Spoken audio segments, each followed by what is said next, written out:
Bonsoir à toutes et à tous. Quelle suite faut-il donner au mouvement après cette 10e journée d'action contre la réforme des retraites qui a moins rassemblé aussi bien dans les cortèges que quand on regarde le taux de grévistes? Pour en parler ce soir, je reçois le secrétaire fédéral de la CGT Mines Énergie, Fabrice Coudevoort. Bonsoir. Bonsoir. Alors, il y avait cet après-midi 2 fois moins de monde dans la manifestation parisienne que la semaine dernière, selon les chiffres avancés par la CGT. Taux de grévistes divisé par 2 aussi au sein de la fonction publique, par exemple. Est-ce qu'il est temps de passer à une autre forme de mobilisation ? Non, je crois pas, puisque vous voyez, on est à 10 journées de mobilisation. Dans notre secteur, par exemple, on est à plus de 20 jours de grève reconductible dans nos centrales, sur tous les sites de travail. Nous, il nous paraît pas anormal que les participations aux manifestations soient légèrement inférieures, puisqu'on a plus de 180 piquets de grève qui sont installés partout sur le territoire. Donc ça veut dire des salariés qui restent sur leur site de travail pour l'occuper, et donc ils sont pas dans les manifestations.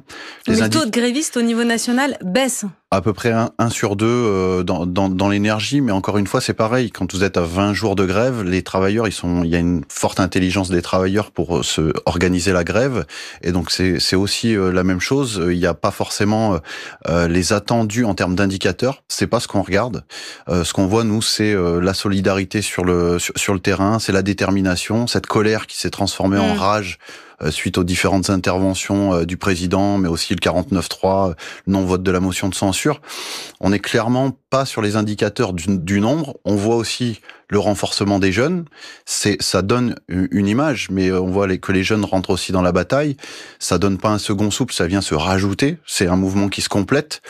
Donc mouvement, pour vous, il s'essouffle pas? Pour nous, en tout cas dans le secteur de l'énergie et même au global avec la venue des jeunes, c'est clairement la même détermination, et même, je dirais, on le voit un peu partout, cette colère, cette incompréhension qui s'est transformée vraiment en rage dans le moyen de manifester cette incompréhension, cette inaction du président. Donc vous n'avez pas l'impression que vous êtes moins en position de force pour réclamer une médiation? On a vu Laurent Berger ce matin formuler cette demande de médiation sous la houlette de l'intersyndicale. Il a dit parler au nom de l'intersyndicale. Vous pensez pas que le fait justement d'être moins nombreux dans les cortèges, quand on regarde aussi le taux de grévistes, fait que vous êtes moins en position de force pour réclamer ça? Clairement non.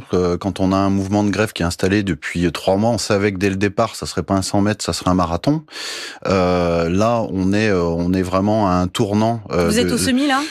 Ouais, je sais pas si on est au semi-marathon, mais ce qu'on voit, quand on voit par exemple les interventions du porte-parole du gouvernement aujourd'hui, un jour de manifestation, qui a dit non, qui a dit non à la médiation. Donc il y a pas de sujet pour nous sur la médiation. De toute manière, dès le départ côté énergie, c'était sans compromis, sans médiation, sans temps mort. Nous, il y a une seule issue pour nous, c'est le retrait. Donc clairement, vous n'êtes pas pour la médiation, vous, au sein de la Fédération Mines Énergie? Clairement non, on est pour le retrait. C'est déjà un préambule à toute discussion.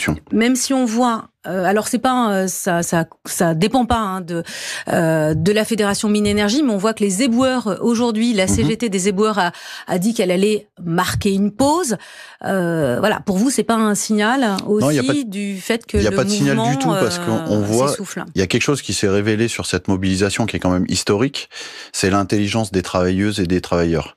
Et on voit que celles et ceux qui produisent les richesses savent construire les choses, savent construire la grève. Et par exemple, sur tout le cycle de traitement des déchets, les éboueurs peuvent rendre à un moment, et d'autres dans le process industriel peuvent rentrer dans le mouvement, et on voit qu'on arrivera à bloquer malgré tout, ou à occuper, ou à perturber l'économie par d'autres personnes qui sont dans tout le process industriel. Donc ça veut dire que même si les éboueurs aujourd'hui reprennent le travail, les déchets vont pas être incinérés? Nous, en fait, parce que pour le coup, les incinérateurs d'ici, Ivry et Saint-Ouen, dépendent de la Fédération Mines Énergie, c'est ça? C'est très symbolique. Eux, pour le coup, ils sont réquisitionnés, c'est ça? Il y a eu toutes ces attaques de réquisition qui sont pour nous une attaque au droit de grève. Il y a un peu cette stratégie de la peur et puis de la répression qui est menée par le gouvernement, qui touche un peu aussi les salariés. C'est humain. Par contre, on sait s'organiser, on sait revenir. Donc en fait, on ne sait pas pour combien de temps les éboueurs se retirent du mouvement. On ne sait pas si d'autres vont pas prendre le relais. Et ce qu'on voit, c'est une formidable solidarité surtout. On voit les confédérations paysannes, on voit tous les jeunes qui viennent. Fabrice Coudour, quand les poubelles s'amoncellent dans Paris, vous risquez aussi d'avoir l'opinion publique qui se retourne contre vous. Et cette opinion publique qui, sondage après sondage, reste favorable au retrait, en tout cas qui est contre la réforme des retraites, c'est aussi une force pour vous. Est-ce que vous n'avez pas peur qu'aujourd'hui, cette opinion publique, elle se retourne, las, justement, des poubelles qui s'amoncellent, notamment dans Paris? Alors, si on parle que de Paris. Les poubelles, mais comme les mises en sobriété qu'on peut faire avec nos Robins des Bois, comme toutes les actions qu'on peut mener sur tout le territoire, on voit que l'opinion publique est avec nous. On reçoit énormément de messages, même quand il y a des mises en sobriété, des coupures qui peuvent être opérées.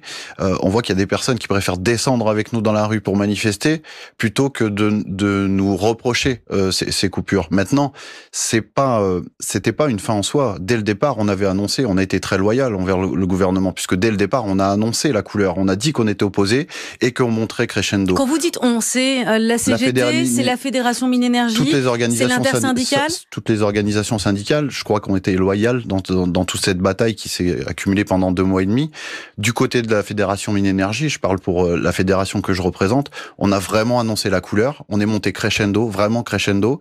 Et aujourd'hui, on n'a pas d'autre choix face à ce mépris, face à cette inaction du président qui est un peu dans son château, d'avoir des actions qui sont plus fortes. Et donc, on peut comprendre... Qui vont se renforcer et qui sont déjà extrêmement fortes. Il y a près de 20 000 mégawatts d'électricité qui sont abaissés chaque jour sur la production. Ça occasionne des coûts économiques pour nos entreprises. Il y a tout le réseau gaz qui est complètement pris par les grévistes et ça peut occasionner des pénuries, ça peut occasionner des choses fortes sur le gaz. Il y a les terminaux méthaniers qui sont occupés. Il y a effectivement le traitement des déchets. Donc en fait, les travailleurs et les travailleuses reprennent le pouvoir du pays. Ça, c'est une belle chose. Et ça va donc se poursuivre selon vous. Fabrice Coudour, merci beaucoup, secrétaire fédéral de la CGT Mine Énergie, invité éco de France Info ce soir. Merci.